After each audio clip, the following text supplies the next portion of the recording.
nagkakatiwalang iyon. Anong sabi? Sila mismo ang sumagot, patayin. Kaya magtatanong ka, bakit may paghihirap yung buhay mo? Bakit nagtatanong ka ngayon, bakit dumaranas ka ng paghihirap? Ikaw mismo ang gumawa ng hukom, patayin, at ang paghihirap mo, patay ka sa desisyon mo. Amen. Kuha niyo po? Tayo yung pinapadecide. Ang anak niyang pang-apat, si Mash. Ang meaning, Mash or Meshach, ano po siya? Related.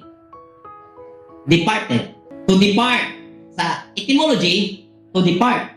Or to drawn up. To draw or to drop.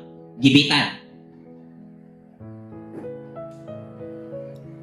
Ang last na anak, huling anak sa idea ng pagtinging Aram itinaas ay departed. Saan ka ma-depart? Idea sa pag-depart. Kung ikaw ito, nasa sayo ito, saan ka mag-depart? Sabi ng mga Hindu. Hindu ba? Buddhist. Wa ko na ilaing paagi. Wa ilaing pamaagi para makadepart ka